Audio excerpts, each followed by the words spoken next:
Guys আমার চলে যেতে একটু মন চাচ্ছে না, তবুও চলে যাচ্ছি। খুব খারাপ লাগছে। তো হচ্ছে যে একটা জায়গায় আসলাম, সেই জায়গার ঐতিহ্য মানে কেন ওই জায়গার নামকরণ করা হলো বা কী আসে বিষয়, এগুলো না যদি যাওয়া যায়। তো যাওয়ার আগে তোমাদেরকে আমি পীরগঞ্জ নাম কেন রাখা হলো এই বিষয়ে তোমাদেরকে অবগত করতে চাই। আমার সাথে থাকো এবং দেখো কোথায় যাই আমি।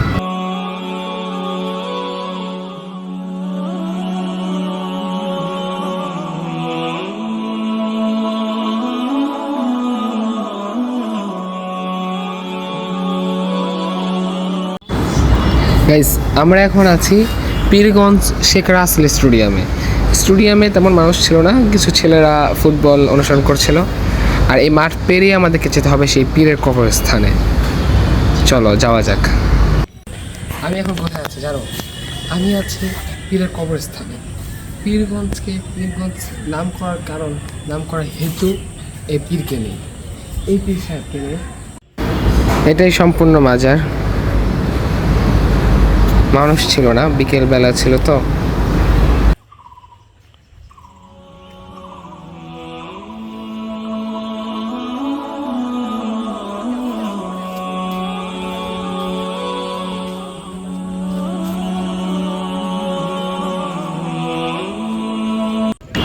এখন দিনাজপুর স্টেশন ছেড়ে চলে যাচ্ছি। ট্রেনে ওঠার সময় আমি ভিডিও করতে পারি না, কারণ প্রচুর ভিড় ছিল, এত পরিমাণে ভিড় ছিল বলার বাহিরে। তবে আলহামদুলিল্লাহ যাওয়া আসা দুটোর সময় আমি জানলার পাশে সিট পেয়েছি। আর দুনো পাশের দৃশ্য অনেক সুন্দর ছিল। সকালের দৃশ্যটা তো আরও সুন্দর ছিল, দেখতে থাকো।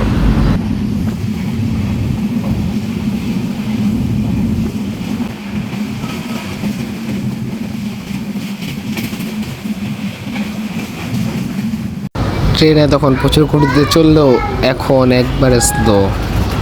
যমুনার সাথে চলে যাচ্ছে একবারে স্লো, মানে হেঁটে এর আগে যাওয়া যাবে।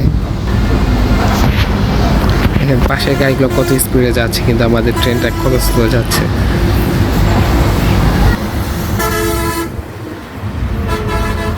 গাইস আমি এখন কমলাপুর স্টেশনে আছি, ট্রেন থেকে নেমেছি।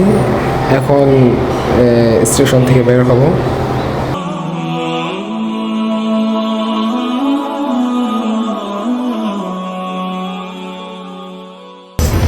আমাকে NTV এবং MyTV থেকে ইন্টারভিউ নিয়েছিল, তাই ট্রেন থেকে নামা পরিস্থিতি হয়ে গিয়েছে।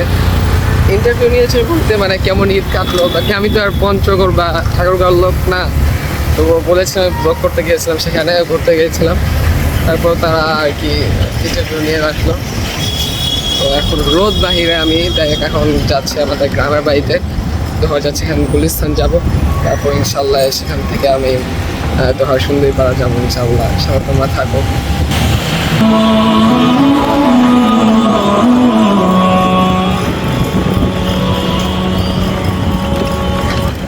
এটা কথা কি জানো, এই যে এই নীরব যে ঢাকাটা আছে না, নিস্তব্ধ, মানুষ নেই বা আছে হালকা পাতলা টুকিটাকি গাড়ি আছে, এই ঢাকাটা খুবই সুন্দর। জ্যামজট কিছুই নেই, এক কথায় কিছুই নেই। হই হল্লা মানে মানুষের ভিড় কিছুই নেই। এই ঢাকাটা অনেক সুন্দর, অনেক মন ভালো লাগবে এই ঢাকাটা দেখলে। গ্রামের বাড়ির দিকে রওনা দিয়ে দিয়েছি। বাবুবাজার ব্রিজ, এটা সুন্দরই লাগছে। আলহামদুলিল্লাহ এলাকায় এসে পড়েছি। এখন বাসায় যাব, বাসায় যাওয়ার পর ফ্রেশ হব, কারণ দীর্ঘ অনেক লম্বা একটা সফরে ছিলাম। তো বাসায় যাই, ফ্রেশ হই। আজকের ব্লগ এই পর্যন্ত। কি দেখা হচ্ছে তোমাদের সাথে নতুন করে ভিডিও নিয়ে, নতুন করে ব্লগে। সুস্থ থাকো, ভালো থাকো এবং আমার জন্য দোয়া করো।